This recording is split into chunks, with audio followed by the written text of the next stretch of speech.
Ok, pues considero que ya hay 119 personas y que ya es momento de iniciar.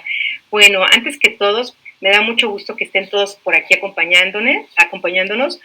Mi nombre es Olga Franco, soy gerente desarrollador del laboratorio Sanfer y bueno, me da de verdad mucho gusto y les agradezco a todos el tiempo por acompañarnos en este webinar. Para el Laboratorio Sanfer es un honor apoyar en la educación médica continua en la segunda serie de pláticas de la Sociedad Mexicana de Neurología y Psiquiatría sobre salud mental en la época de COVID. Y al doctor David Sidlo, presidente de la Sociedad Mexicana de Neurología y Psiquiatría y jefe de psiquiatría del Hospital ABC. Cedo la palabra al doctor Sidlo y me da mucho gusto de verdad estar aquí con todos ustedes. Muchísimas gracias, Olga. Muchísimas gracias a los laboratorios Sanfer por este apoyo que nos han brindado en esta segunda serie de pláticas sobre salud mental durante la época del COVID. A nombre de la Sociedad Mexicana de Neurología y Psiquiatría les doy la bienvenida a todos.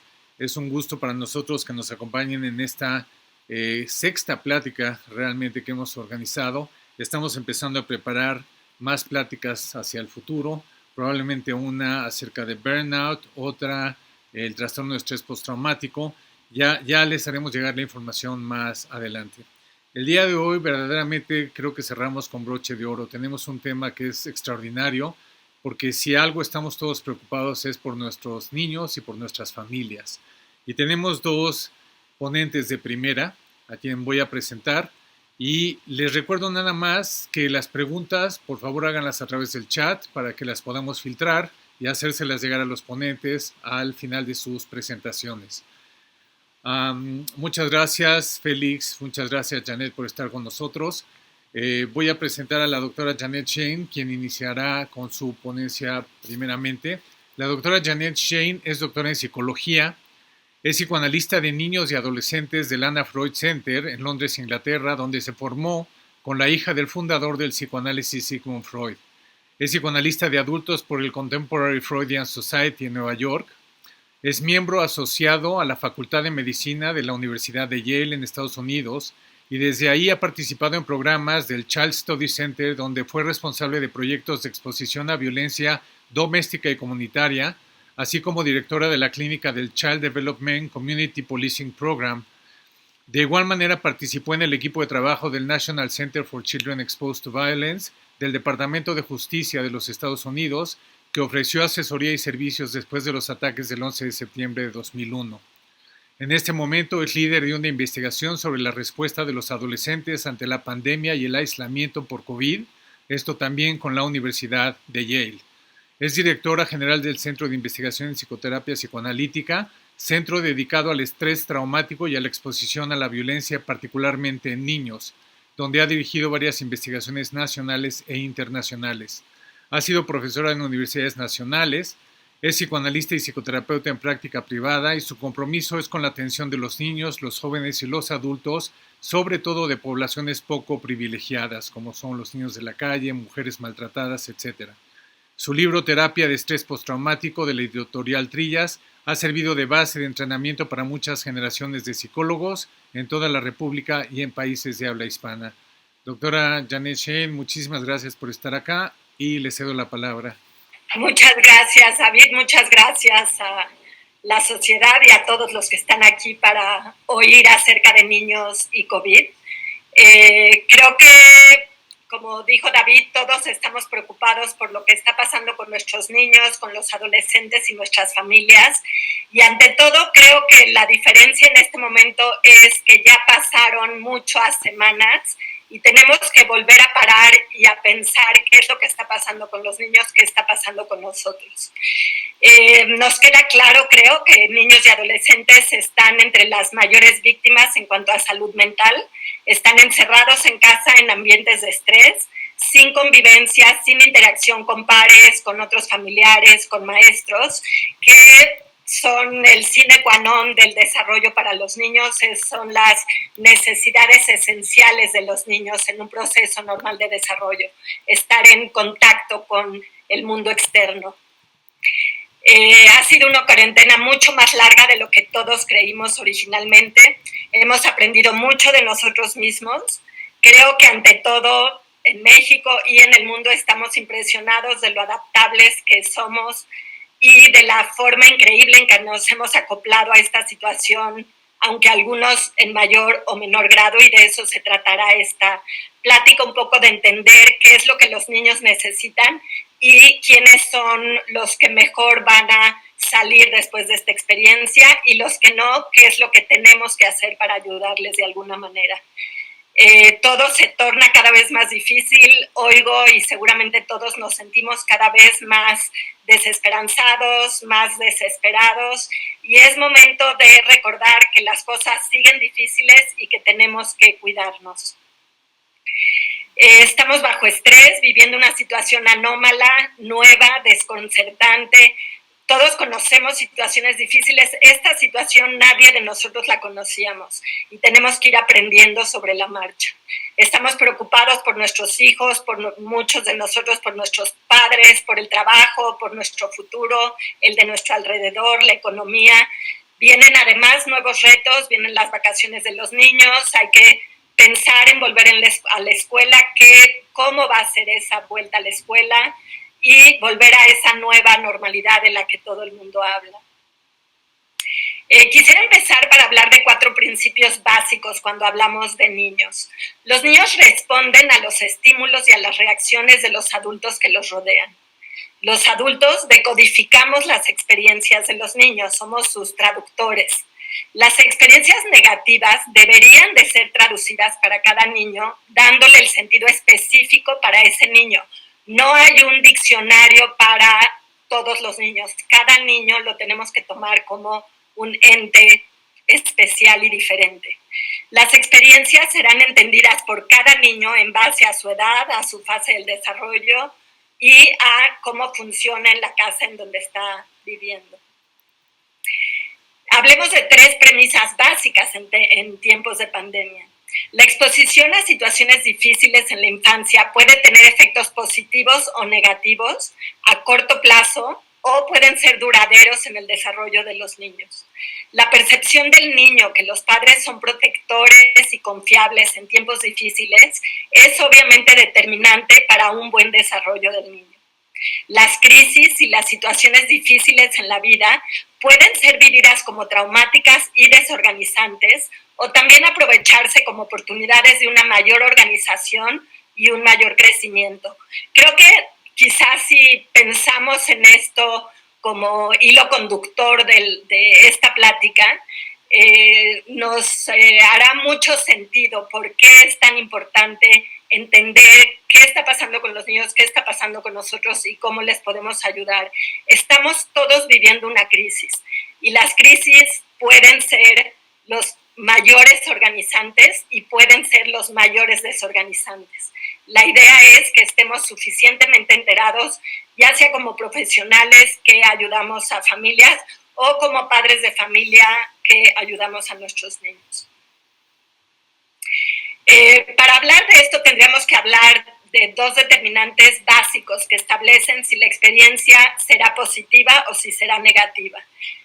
Quiero también decirles que todo aquí parece blanco y negro, nada es blanco y negro, la vida no es blanca y negra, obviamente hay determinantes externos que se revuelven con los internos, etcétera, pero para poder tener una visión clara de cómo funciona, se me hace que es una buena forma hacerlo casi blanco y negro.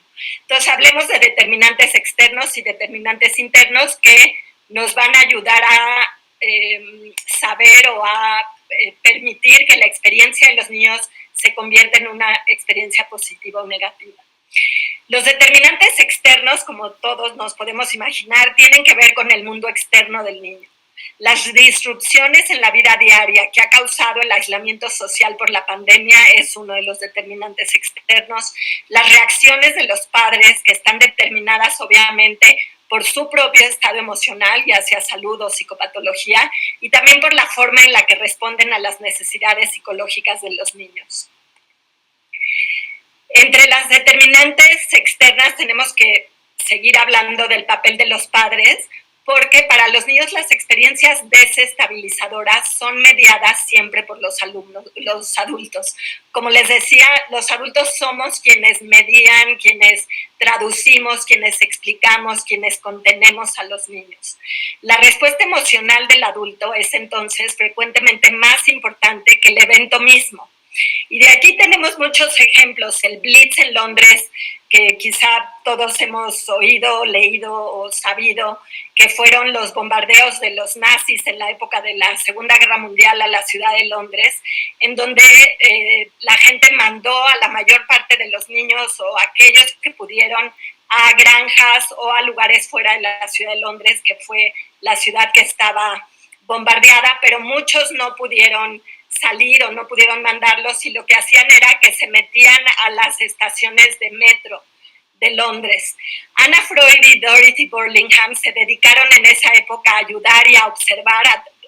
Su idea era ayudar, pero eran unas observadoras magníficas, y de ahí aprendimos mucho sobre niños, sobre trauma. Y una de las cosas que ellas describen en sus escritos es como aquellos niños que estaban cuidados por papás que estaban tranquilos se presentaban como niños muy adaptados, tranquilos, no asustados, no ansiosos. Y sin embargo, aquellos cuyos papás estaban angustiadísimos, preocupadísimos y vivían la situación como la peor situación del mundo, creaban niños que funcionaban muy mal, muy ansiosos y no tenían herramientas suficientes para lidiar con lo que estaba pasando.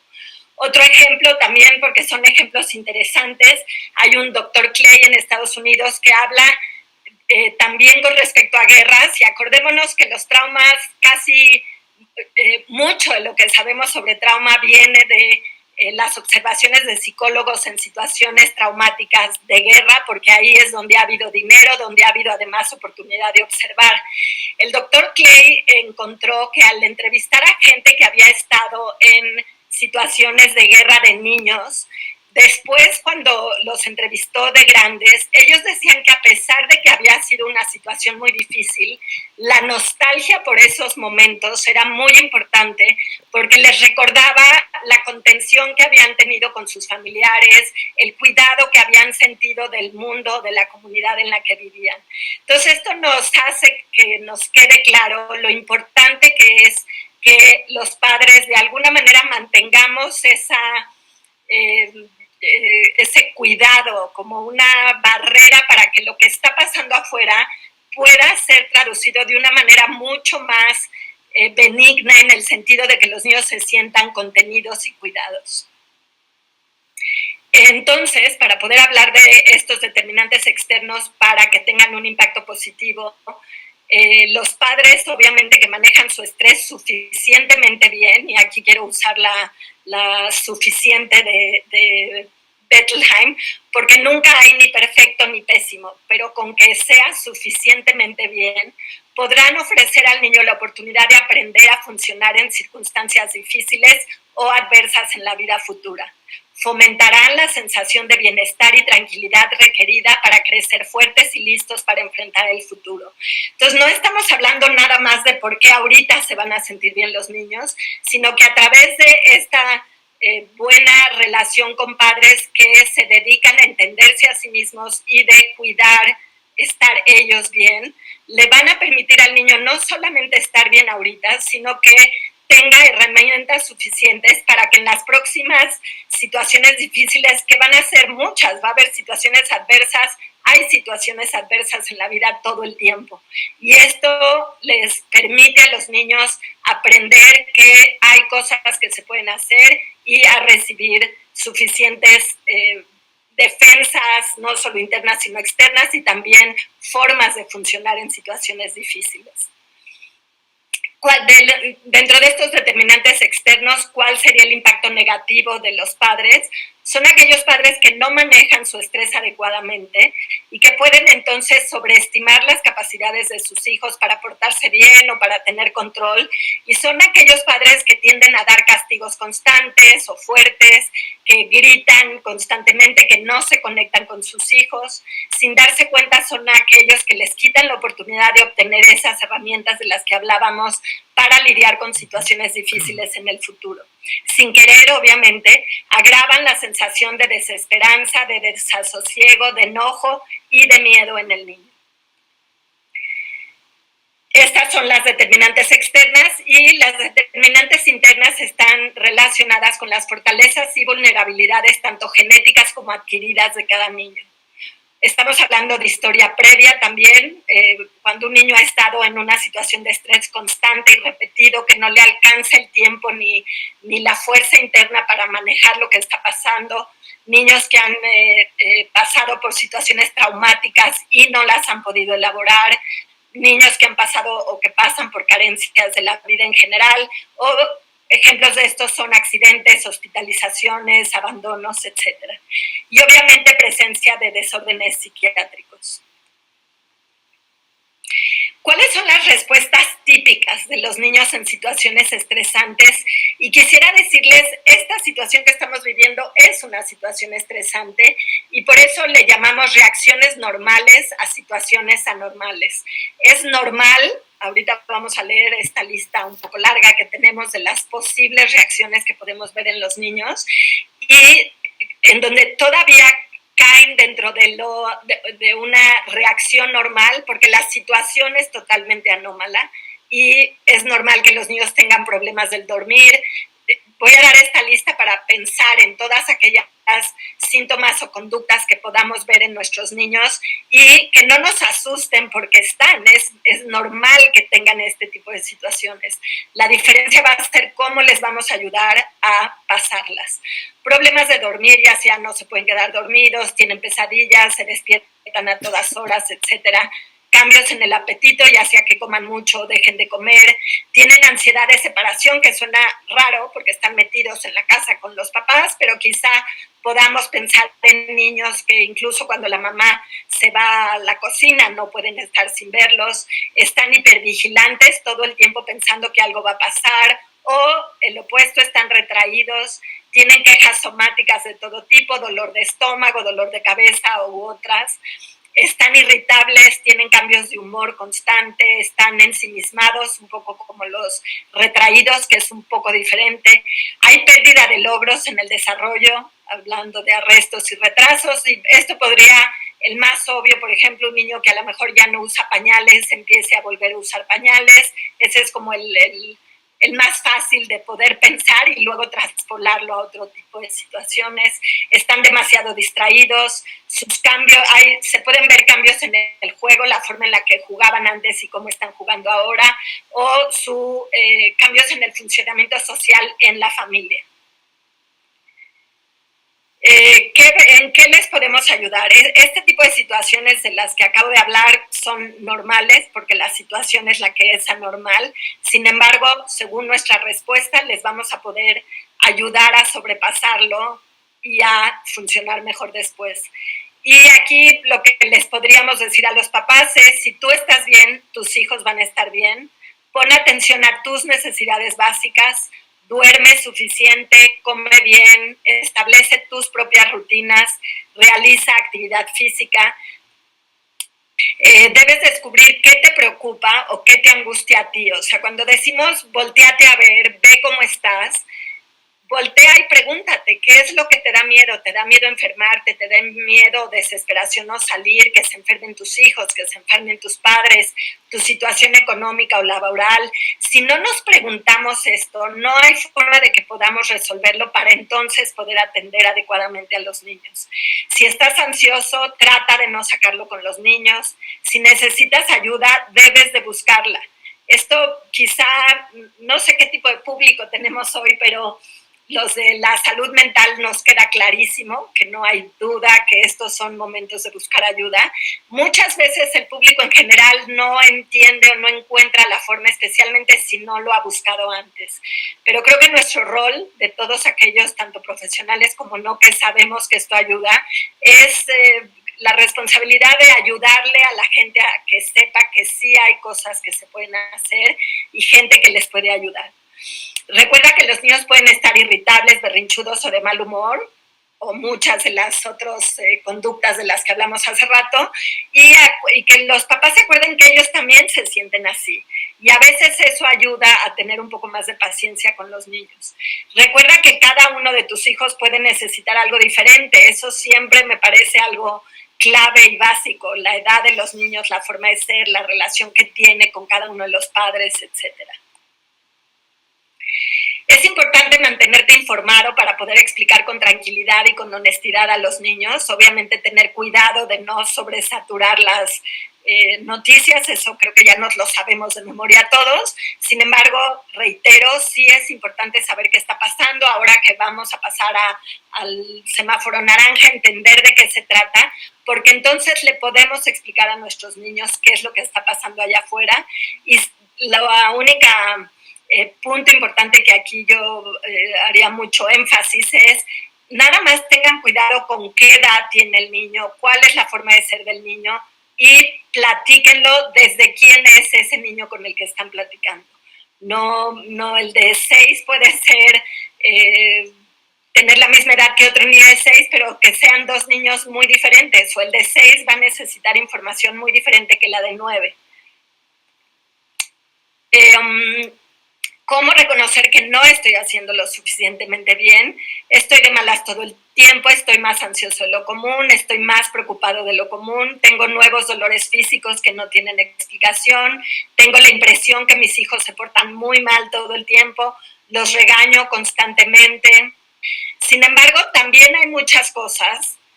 Déjenme hacer un paréntesis aquí. Yo no creo que hay papás que siempre lo hacen bien y papás que siempre lo hacen mal. Aquí está otra vez dividido en blanco y negro. Estas son solamente formas de poder empezar a ver cómo estamos reaccionando. Entonces, aquellos que a lo mejor tienen ese tipo de situaciones que no son tan buenas, seguramente también encontrarán que hay momentos buenos, hay un ambiente ameno en mi casa, gozo estar con mis hijos. He oído infinidad de familias que dicen es un regalo haber podido estar todo el día con mis hijos, la pasamos muy bien, los he conocido desde otra forma, etcétera. Por ejemplo, he descubierto nuevas cosas de ellos, los he aprendido a conocer de otras formas. Y seguramente los papás encontrarán algunas cosas que están haciendo mejor y algunas cosas que están haciendo no tan mejor. Y aquí hice una lista de cosas importantes que tenemos que recordar, que los papás deben de saber o deben de ayudar a crear un ambiente en el que los niños sepan que pueden acercarse y que pueden hablar con ellos. No esperes a que los niños vengan a ti, los niños rara vez van a venir, hay algunos niños que sí, pero no es lo común. No ignores sus comentarios o preguntas, a pesar de que a veces no son directamente relacionadas al tema. Los papás sabemos cuando nos están diciendo algo que está relacionado, hay que agarrar ese comentario y poder hablar de eso con ellos. Muchas veces interpretan y generalizan y creen en información que no es cierta los niños, o porque lo oyeron en otro lado, o porque juntaron dos informaciones, y no sé cómo enfatizar más, es tan importante poder oír cómo entendieron incluso una frase. Un niño puede entender una cosa totalmente diferente de la que se dijo, y si nosotros como papás no tenemos como un oído súper abierto para oír qué nos están diciendo y qué les están preguntando, qué les está preocupando, no nos vamos a dar cuenta. Los niños pueden creer que es inapropiado hablar de lo que les preocupa o que te vas a preocupar si ellos hablan de eso. Los papás tenemos que estar muy al pendiente de estar muy en contacto con qué nos están diciendo los niños y qué no nos están diciendo con palabras, pero sí con conductas o con otras palabras que parece que están hablando de otra cosa. Hazles preguntas. Así sabrás qué es lo que les está preocupando. Por ejemplo, todo el mundo está hablando de coronavirus. ¿Qué piensas? ¿Tú qué has oído? ¿Cómo te sientes? ¿Qué te preocupa? No como un examen de escuela, sino un poco como en la plática normal de lo que haríamos con los niños. Responde con información simple, precisa y que les pueda ayudar. Platica con ellos de lo que va pasando y de lo que se va sabiendo con respecto a cuándo se puede salir, cuándo volverán a la escuela. Valida sus preocupaciones, cada uno, nunca me voy a cansar de decirlo, según su edad y según su forma de ser. Los niños reciben información de diferentes lugares, no solamente de lo que tú les dices. Observan, sin embargo, también observan tu comportamiento y tus emociones en busca de señales para saber cómo manejar sus propios sentimientos. Creo que todos los papás sabemos que los niños nos leen de una manera, les podemos decir no estamos preocupados y se nos sale la preocupación por los poros y los niños se dan cuenta. Ellos buscan claves en las conversaciones que escuchan de la televisión, en internet, y ellos interpretan lo que creen que están diciendo los adultos, que es lo que hablábamos un poco en la transferencia pasada. Tenemos que abrir nuestra mente, abrir nuestra forma de oír a los niños y oír lo que está detrás de lo que nos están diciendo. Las relaciones sociales y redes sociales, hay papás que dicen han sido mi salvación y otros dicen no quiero redes sociales porque siempre he creído que no las deben de tener. Creo que es importante que los niños se mantengan conectados socialmente y quizá es tiempo de permitir mayor acceso a redes sociales. Claro que siempre monitoreados por ustedes. Niños y adolescentes siempre monitoreados por ustedes y cada familia decidirá cuántas pantallas les permiten a los niños. No exageren, tampoco les quiten todas y estén ahí con ellos acompañándolos en el proceso porque en estos momentos rarísimos esa es su única relación con el medio externo muchas veces, con la familia, incluso a través de amigos, en todas las edades podemos ver la necesidad de este tipo de redes sociales. Tranquilízalos y explica qué están haciendo en la familia para mantenerse seguros. Eso es muy importante porque también nos ayuda a nosotros organizarnos y decir, a ver, si nos estamos cuidando, esto es lo que estamos haciendo. No es suficiente con que ustedes lo sepan, transmítaselo a los niños. No saben, por ejemplo, los niños no solo se vale decirles, no sabemos todo sobre el virus, pero cada vez sabemos más. La gente se puede contagiar, pero sabemos qué se debe de hacer para que no nos pase. Nos aseguramos de lavarnos las manos muy bien y muchas veces. Nos cubrimos boca y nariz al estornudar, usamos tapabocas cuando salimos. Si alguien se contagiara, sabemos lo que podemos hacer. Y obviamente predicar con el ejemplo. Si les dices, te tienes que lavar las manos 10 veces al día y tú no te las lavas, ni les digas. Es mucho más importante qué ejemplo les estamos dando. Crear rutinas, también lo hemos oído infinidad de veces. Establecer rutinas estructuradas para que tú y los niños se sientan en control. No es hacer rutinas porque nos va a hacer más fácil el día, es porque nos va a hacer más fácil el día porque nos vamos a sentir en control. Los niños van a saber qué pasa en el día y nosotros vamos a saber qué está pasando. Dentro de esas rutinas, y si es posible, adjudica espacios que incluyan tiempo individual con cada hijo y escucha las preocupaciones de cada uno. Creo que si piensan en el mundo anterior que teníamos, había quizá más oportunidades de momentos de estar con los niños, en lo que uno se bajaba a jugar con el amiguito, lo llevaban a una clase, estábamos con el otro. Aquí tenemos que hacerlo de otra forma, tenemos que acordarnos de la importancia de hacerlo.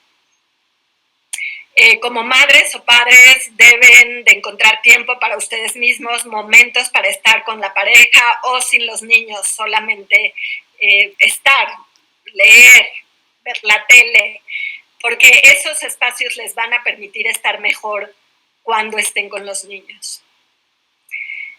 ¿Qué debo hacer si creo que me está costando mucho trabajo? Obviamente buscar ayuda, platicar con alguien cercano y encontrar a un profesional. Creo que raro en el sentido de que a los profesionales a quienes nos buscan ahora nos busca gente a quienes nunca hemos conocido y los conocemos por primera vez en pantallas, pero lo raro que ha traído esto es que ya no es tan raro, ya no es tan inusual y la gente se siente suficientemente a gusto y hay que recordarles que vale la pena probarlo, pues si no les gusta lo tendrán que no hacer, pero ayudarles y fomentar a que la gente busque ayuda es un momento muy importante porque es un momento muy difícil para todos. Aquí termino y creo que si tuviera que decir cómo en 4 frases de qué se trató la plática, les diría ver diferentes capas de la realidad, lo que vemos o lo que está pasando no es lo único que está pasando con nuestros hijos, saber leernos para poder leerlos a ellos, estar abiertos a reconocer lo que no sabemos que hay, no podemos pensar que lo que antes sabíamos es lo mismo, tenemos que estar abiertos a esto nuevo que está pasando. Y Amos Oz, el gran escritor, habla de ver el lado invisible de lo visible. Lo visible no es suficiente, tenemos que ver detrás, tenemos que ver lo invisible. Muchas gracias. Muchas gracias, doctora Shane, la verdad, por una plática súper didacta, con puntos muy claros, una plática muy puntual, muy educativa. Muchísimas gracias por su presentación. Hay varias preguntas, las dejaremos para el final para poder contestarlas en grupo. Es un gusto y un honor para mí ahora presentar a un gran amigo, el doctor Félix Velasco Alba, de muchos años. El doctor Félix Velasco era presidente de la Asociación Psicoanalítica Mexicana cuando yo llegué a México, y no solamente fue un hombre que abrió las puertas sin dudarlo para mí, pero me dio muchas enseñanzas. Muchas gracias, Félix, por estar aquí. El doctor Félix Velasco es psiquiatra egresado del IMSS y del curso de especialización de psiquiatría de la Universidad Nacional Autónoma de México. Es expresidente de la Asociación Psicoanalítica Mexicana y ha sido director del instituto de la misma asociación en 2 ocasiones. Eso habla de su capacidad didáctica y de su gran deseo de enseñar a los demás. Es un psicoanalista vitalicio, titular y didáctico de la Asociación Psicoanalítica Mexicana y maestro en psicoterapia familiar del Instituto de la Familia IFAC, coordinador de la Comisión de Familia y de Pareja de la misma asociación. Es doctor en psicoterapia por parte de la Secretaría de Educación Pública. Es docente activo del Instituto de Psicoanálisis, lo mismo que la maestría en psicoterapia general del Centro de Estudios de Posgrado de la Asociación Psicoanalítica Mexicana. Ha sido maestro de muchísimas materias y muchos alumnos, muchos psicoanalistas hoy en día han sido alumnos del doctor Velasco. Ha publicado diversos trabajos en revistas de psiquiatría, psicoanálisis y terapia familiar sobre temas muy variados, un autor muy prolífico, y su inclinación mayor es hacia la enseñanza de la psicoterapia, el psicoanálisis, la técnica psicoanalítica y sobre pareja y sus conflictos. Cuando les digo que es muy prolífico, les voy a mencionar algunos de sus libros. Es autor de libros como el Manual de Técnica Psicoanalítica, editado por Editorial Planeta en el 96, Conflictos de pareja, Parejas en conflicto, Editores Textos Mexicanos en el 2003, Los amorosos y sus descontentos, de Lumen en el 2006, Psicoterapia Psicodinámicas, Textos Mexicanos 2011, Es posible el amor en el siglo XXI, de Trillas, en el 2016, Psicoterapia Psicodinámica de la pareja, Textos Mexicanos 2019. El doctor Félix Velasco está en práctica privada como psiquiatra, como psicoanalista, como psicoterapeuta de familia y de pareja. Félix, te agradezco enormemente a nombre de la Sociedad Mexicana de Neurología y Psiquiatría que estés aquí con nosotros y te doy la palabra. Muchísimas gracias. Sí, muchas gracias, David, por la presentación. Un gusto estar aquí con 2 viejos amigos. En un momento dado, también un gusto por estar con el público. Desafortunadamente no les podemos ver el rostro, pero bueno, vamos a tener oportunidad de platicar con el público. Lo que voy a plantear es una especie de continuación de lo que Janet ha expuesto y lo he dividido en 4 o 5 temas, como pueden ver en esta diapositiva.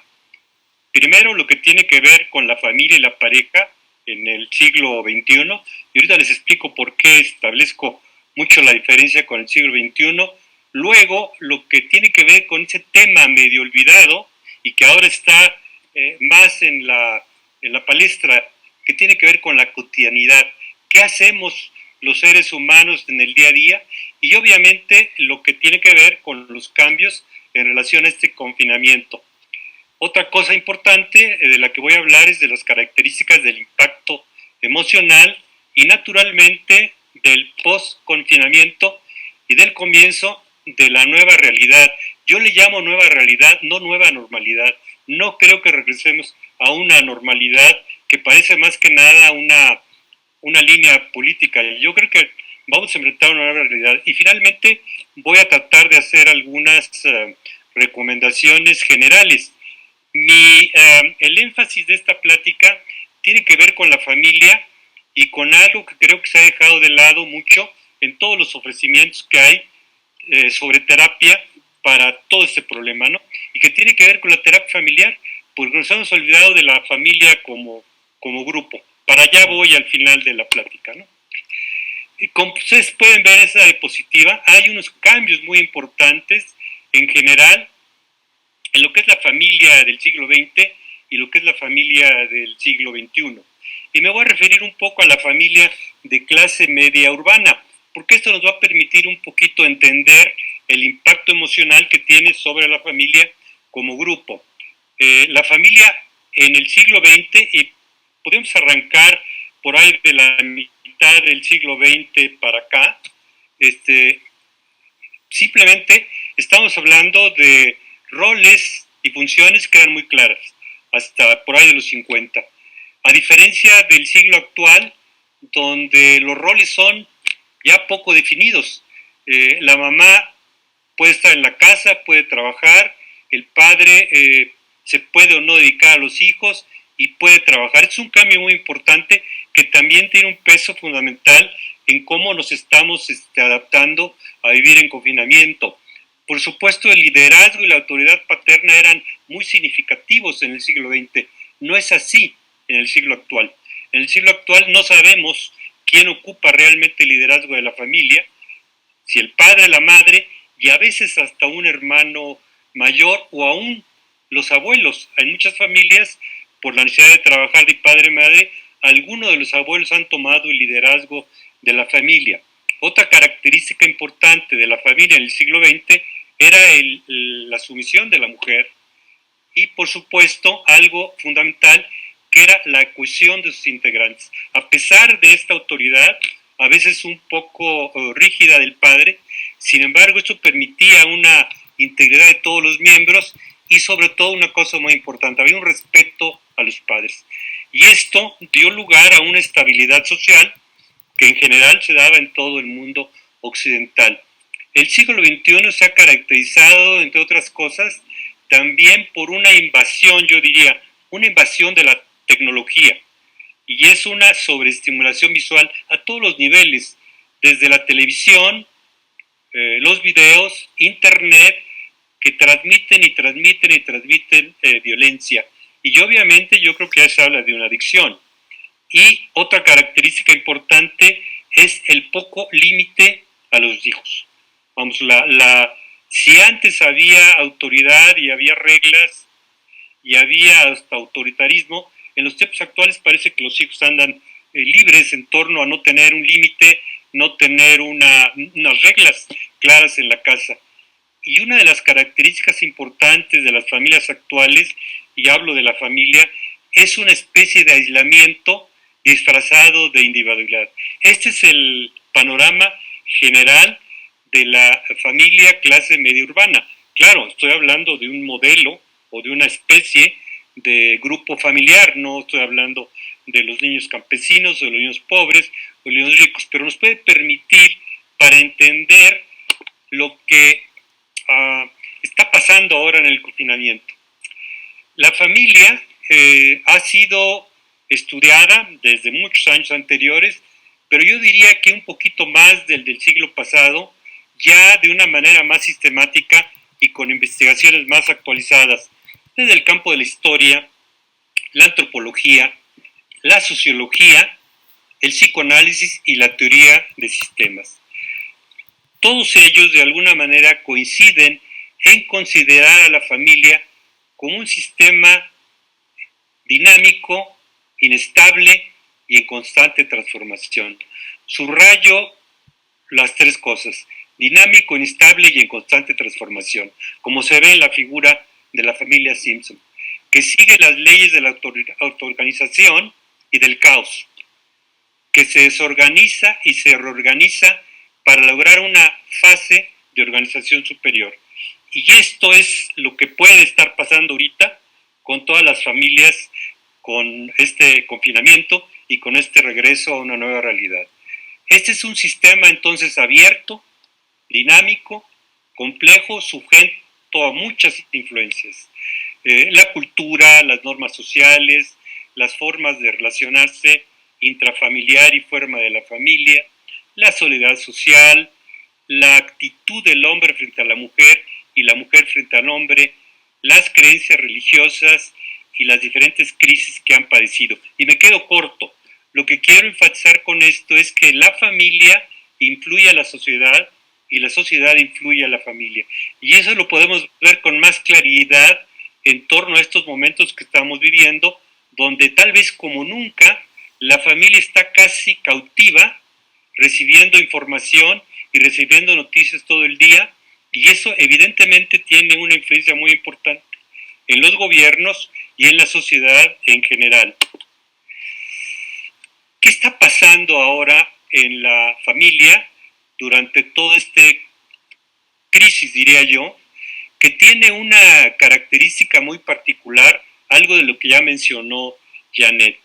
Es un evento catastrófico, porque tiene muchas vertientes. Es un evento global, como tal vez nunca en la época actual se había dado un evento tan global, yo diría ni en las guerras, porque en todas las sociedades el coronavirus ha impactado. Y también es un evento sorpresivo, porque aunque hemos recibido información y hemos recibido constantes noticias, no estábamos realmente preparados.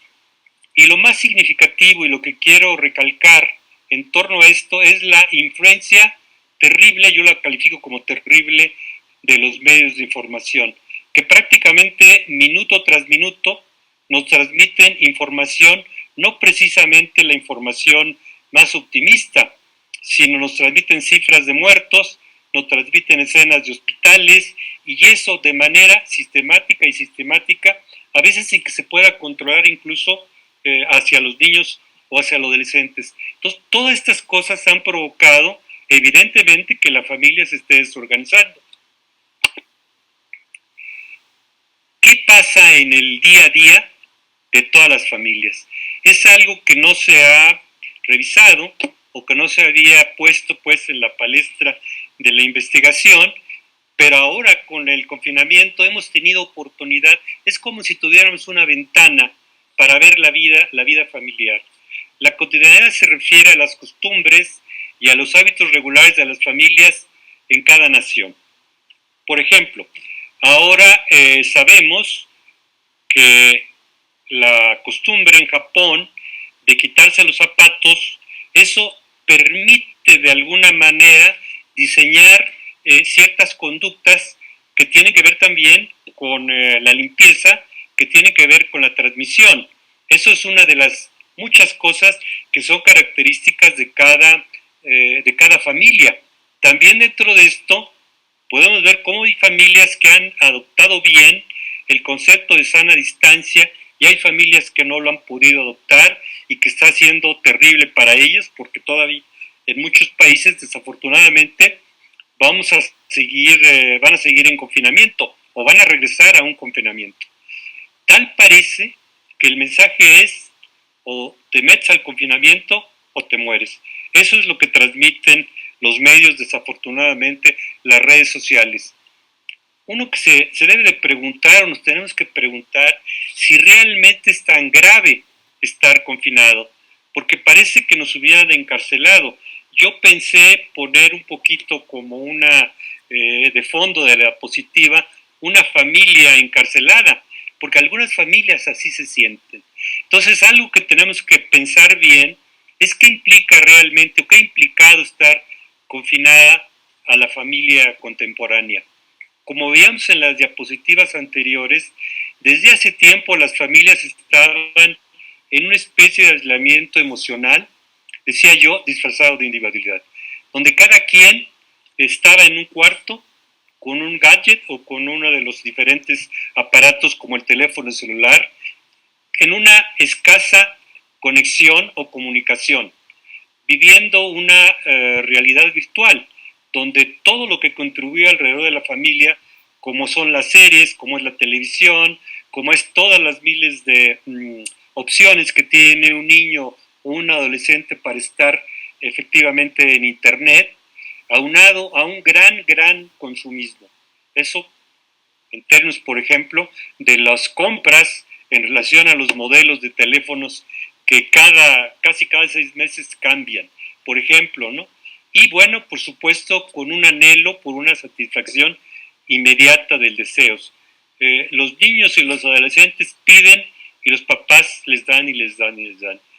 Casi podemos decir que la tecnocultura, que es lo que priva ahorita en todas las familias, impide o ha estado impidiendo la verdadera intimidad, y hablamos ahora de una conexión digital en lugar de la comunicación emocional.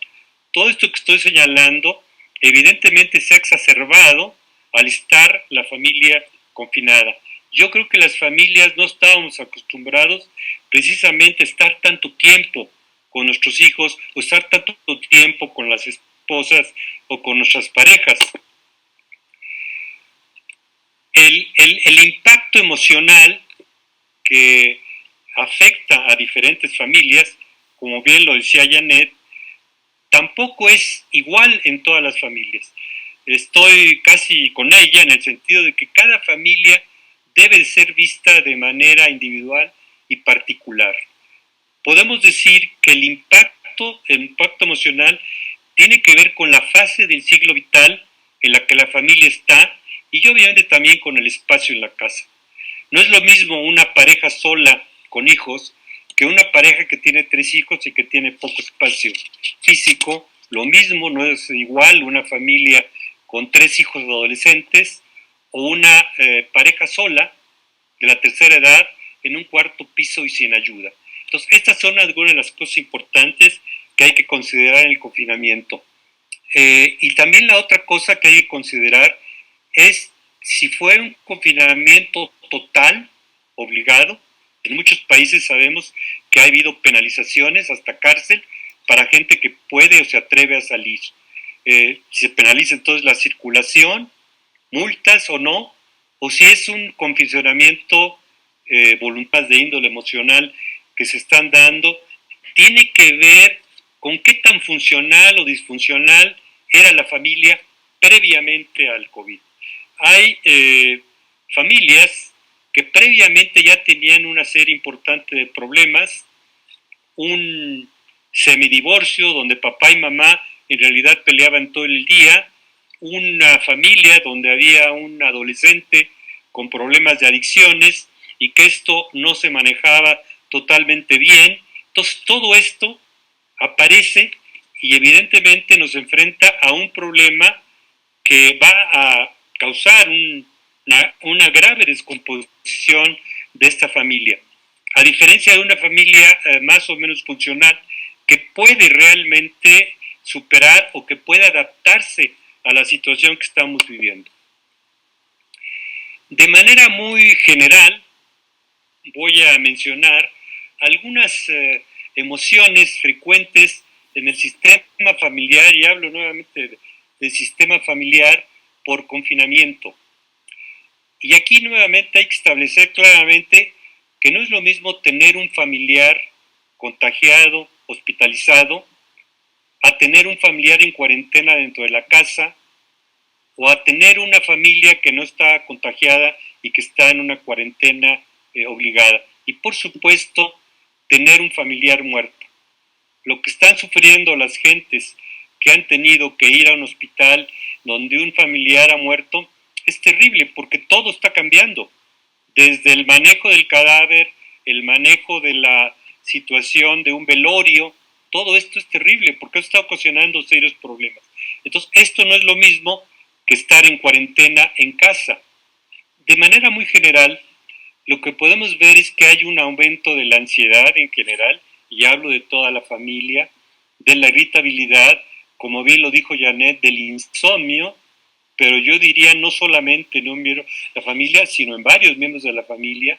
Por supuesto hay un miedo al futuro, una propensión mayor a discutir por asuntos intrascendentes, conductas obsesivas, donde uno puede ver a una gente que está obsesivamente con la limpieza, o obsesivamente con la preocupación de tener un contagio, con toda una dinámica de un pensamiento obsesivo, y lo que está revelando es una poca tolerancia a la convivencia y a la cercanía emocional.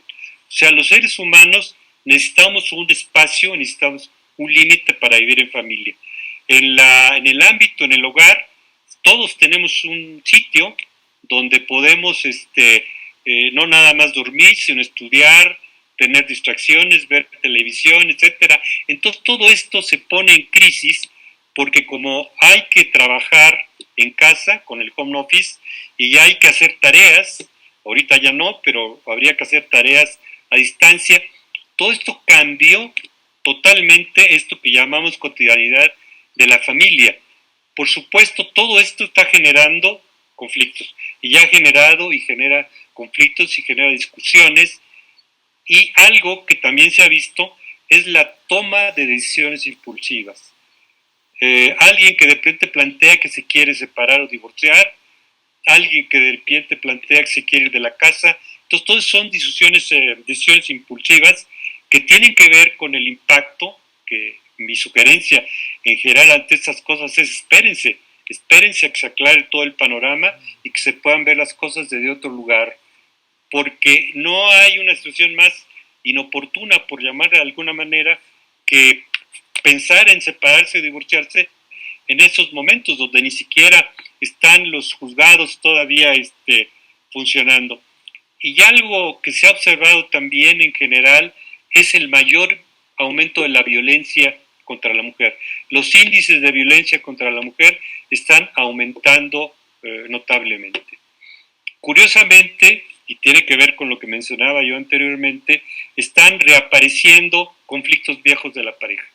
Ahorita empiezan a aparecer discusiones por la suegra, por la boda que no se hizo de tal manera, etcétera, etcétera, ¿no?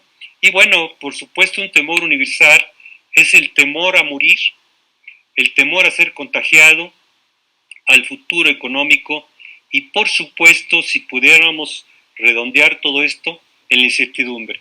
Todos estamos envueltos en un temor a lo que viene. No lo sabemos y no tenemos obviamente una bola de cristal, y yo creo que esta información de los medios de comunicación y de nuestras autoridades no nos permite, no nos dan una certidumbre, porque es información contradictoria, y es información que desafortunadamente le llega a todos los miembros de la familia, porque es difícil controlar las redes sociales en los adolescentes. Esa es la misma. ¿Qué es lo que viene? Y es en lo que estamos, el semáforo naranja. Pero es un semáforo muy raro, por lo menos en el país, porque a veces parece naranja, a veces parece roja, a veces parece rosa, entonces no es claro. Entonces estamos entrando efectivamente a esto que muchas gentes han llamado post-confinamiento, y nuevamente, para mí es el comienzo de una nueva realidad, no de una nueva normalidad. La preocupación general es cómo se visualiza el futuro de la familia después del confinamiento. ¿Qué viene? ¿Qué viene después? Empiezan a aparecer los primeros signos de estrés postraumático.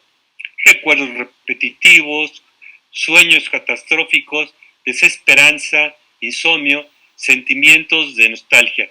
Yo creo que a los psiquiatras, entre las solicitudes que más hemos tenido ahorita es para medicamentos para el insomnio. Los laboratorios deben estar felices porque la prescripción de estos medicamentos ahorita, bueno, han venido en un gran aumento.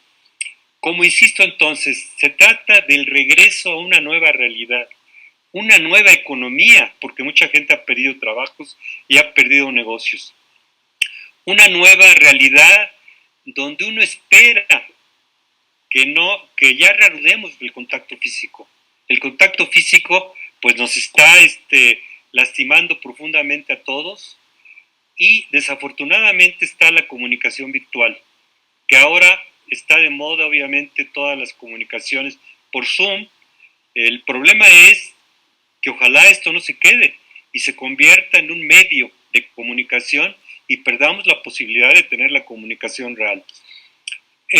Nuevamente, siguiendo lo que mencionó también Janet y algo que mencioné hace rato, los efectos psicológicos dependen del contexto de cada familia, de su situación económica, de si han tenido o no conflictos previos, de la personalidad de cada integrante, de su independencia y su madurez emocional. Creo que no es bueno hacer una generalización y hay que particularizar cada familia. Algunas recomendaciones finales, particularmente en el confinamiento, e insisto, todavía no estamos seguros de que vamos a salir del confinamiento y desafortunadamente a lo mejor tendremos que regresar. Pero yo sí creo que es importante que se haga una especie de acuerdo de arreglo con todos los miembros de la familia sobre una división efectiva del trabajo. Actualmente no es así, y esto causa muchos conflictos y muchas discusiones. Poner al hombre de la familia a lavar un excusado es casi una ofensa. No se diga en el concepto tradicional de lavar o lavar los trastes. Todavía prevalece desafortunadamente un machismo. Por eso es importante intentar negociar y respetar los espacios y los horarios, particularmente con lo que tiene que ver con Internet. En una casa donde había un sistema de Wi-Fi de poca potencia, de repente resulta que un niño está en la televisión, un adolescente está en una clase, el papá está en una conferencia de trabajo y la mamá también está comunicada. Entonces, todo esto implica que se tenga que negociar también los momentos y la importancia del manejo de Internet. Entonces, el manejo de reglas es importante. Otra sugerencia es evitar discusiones, y nuevamente lo reitero, toma de decisiones importantes. Eso es una regla fundamental. No estamos ahorita en estos momentos de tomar decisiones importantes. Y algo importantísimo que lo quiero subrayar, tratar de seguir una dieta mediática. Así como estamos intentando, con dificultades, seguir una dieta de alimentos, debemos de considerar una dieta mediática, porque nos está afectando mucho el ver y recibir cifras muertos cada 10 o 15 minutos. Ojalá podamos ver una o dos veces al día las noticias, y eso tiene que ver con toda la familia, y sobre todo, como hemos mencionado varias veces, checar las fuentes, porque hay una cantidad de información falta, hay una cantidad de información terapéutica también de gente no preparada. Y a donde yo quería aterrizar, y ya por terminar casi, considerar la posibilidad de una terapia familiar por televideo. No sé por qué se ha dejado de lado en todas las cosas la importancia de la terapia familiar y la importancia de evaluar a las familias. Yo creo que en estos momentos es una oportunidad de reconsiderar la terapia familiar y la evaluación de toda la familia. Eso permitiría perfectamente saber qué familias requieren una ayuda posteriormente ya más específica y más a largo plazo. En el post-confinamiento, obviamente, como bien decía Janet, se abren las posibilidades y las oportunidades de mejorar las relaciones intrafamiliares, de conocer al esposo y a la esposa. Podría yo decir reconocer, pero no. En algunos casos, créanme, que casi parece que el otro o la otra es un desconocido o una desconocida. Y nuevamente también se abre una posibilidad de considerar una verdadera igualdad de género, que creo que todavía no lo hemos alcanzado, de una solidaridad con todos los vecinos, con todas las personas, y lo que alguna familia que estoy viendo me sugirió precisamente una sana conveniencia, una sana convivencia. Termino con esta frase que se me hace muy importante, que es aceptar nuestra vulnerabilidad en lugar de tratar de ocultarla, es la mejor manera de adaptarse a la realidad. Muchas gracias. Muchísimas gracias, Félix. Cuando dije que íbamos a cerrar esta serie de pláticas con broche de oro, ya predecía yo lo que iba a pasar el día de hoy. Son dos pláticas que se entretejen de una manera excepcional. Les agradezco a los dos unas pláticas extremadamente puntuales, claras, con muchísima información que son muy útiles en estos momentos en que la gente está cada vez más confundida por lo que ambos han dicho. Hay muchas felicitaciones, hay varias preguntas, se las voy a ir poniendo. Les pido que sean más o menos breves para que podamos tratar de contestar la mayor cantidad de ellas. Alguien pregunta, ¿qué le dirías, Janet, a papás que para no preocuparse prefieren no hablar con sus hijos? Es como que evaden el tema. Es mejor evadir el tema que hablar con los niños, es lo que ellos piensan. ¿Cómo contestarías esto?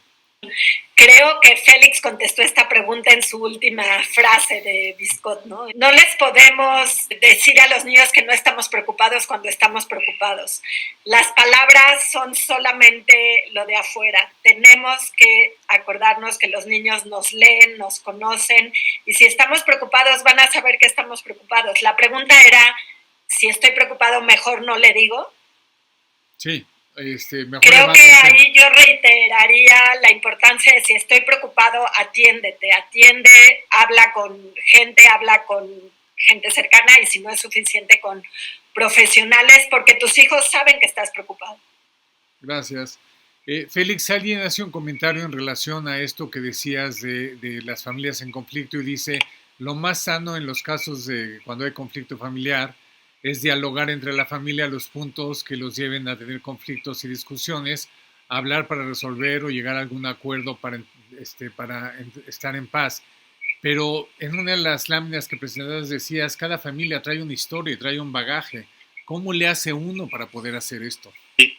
Creo que es una buena pregunta, porque a veces lo que oímos o lo que vemos cuando se habla de familias son consejos y recomendaciones y recomendaciones.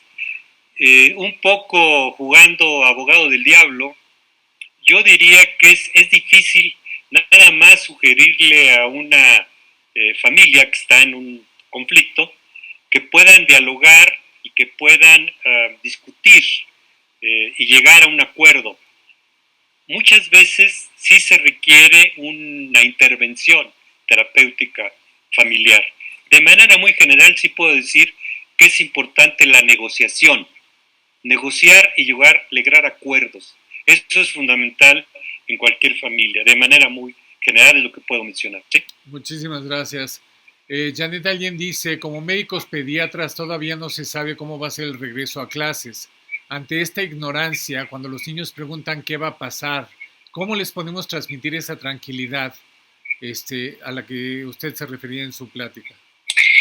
Creo que lo que quisiera hacer muchísimo énfasis es que el hecho de ser papás no nos convierte en ser sabelotodos. Si los niños van a regresar y en qué condiciones van a regresar a la escuela, nosotros tampoco sabemos. Y saber que no sabemos, primero con respecto a nosotros mismos, es muy importante, porque entonces les podemos explicar a los niños que todavía no estamos seguros qué va a pasar, que estamos seguros que lo que pase va a ser lo mejor, que hay posibilidades de que regresemos presencialmente, posibilidades de que no tenemos que tener una respuesta para todos. Muchas veces los niños agradecen que en vez de no contestar o en vez de decir algo que suena muy bien, les podamos decir que no estamos seguros, con una convicción de que estamos ahí para contenerlos. Nuestro punto es estar ahí para acompañarlos y para decirles que lo que pase, ahí vamos a estar. Nuestro rol no es decir sí van a abrir o no te preocupes, todo va a estar bien. Eso no les va a ayudar a los niños y no les va a ayudar a ustedes, papás o profesionistas. Lo que nos ayuda es decir, vamos a ir viendo qué va pasando y conforme sepamos, te lo vamos a decir y estamos seguros que va a ser lo mejor y que lo vamos a poder hacer de la mejor forma posible. Muchas gracias. Félix, en base a algunas de las cosas que dijiste, sobre todo de liderazgo, hay un comentario de alguien que dice, ya en estos tiempos el liderazgo está repartido, como dices bien, entre la madre, el padre, y a veces incluyen algún hijo mayor o demás. Esa es una pregunta mía, el comentario acaba ahí. Esto tiene sus problemas en sí, el tener un liderazgo repartido, pero también hay muchas familias que nos toca ver en donde no hay liderazgo, en donde no hay una figura clara. ¿Nos puedes hablar un poquito de esto? Sí, yo creo que te olvidaste o se olvidaron también de los abuelos. Sí. Actualmente muchos abuelos también forman parte, digamos, de la familia nuclear. Sí. ¿Sí? A veces los abuelos también ocupan el papel de liderazgo, pero lo que mencionas es más frecuente, desafortunadamente, en la clase media y en la clase media alta. La falta de liderazgo, la falta de claridad del liderazgo. La puede aparentemente tener el papá, pero la mamá es la que lo lleva, o la abuela materna, o el abuelo paterno. Entonces yo creo que a la larga hace más daño a la familia una falta de liderazgo que un liderazgo autoritario. No estoy diciendo que regresemos a un sistema de liderazgo autoritario, ¿verdad? Pero sí que tenemos que tener una posición intermedia. Ser líder en una familia no es ser autoritario, pero ser líder puede implicar efectivamente un gran beneficio para los niños y para los adolescentes en estos tiempos. Muchas gracias. Una pregunta que puede ser para cualquiera de los dos. ¿Cuál es el peligro de la falta de contacto físico en los seres humanos tan a largo plazo como la estamos viviendo? Vas, Félix, y luego voy yo. Vas. Híjoles, para mí en lo personal es gravísimo, para mí. En lo personal, en la dificultad para regresar a el problema que tenemos de abrazar, besarnos, estar juntos, apapacharnos. Eso es terrible, ¿no? En términos de lo que ojalá, por eso decía que no se venga. Eso de darnos abrazos virtuales es terrible. Es algo que yo creo que mucha gente estamos padeciendo. Hay poblaciones latinas, particularmente en México, en España, en Italia, donde es una de las cosas que se lamentan. Y efectivamente no sé si vayamos a respetar eso en un futuro, ¿no? Yo creo que es básico, y Janet nos puede hablar de la importancia en los niños, ¿no? ¿Sí?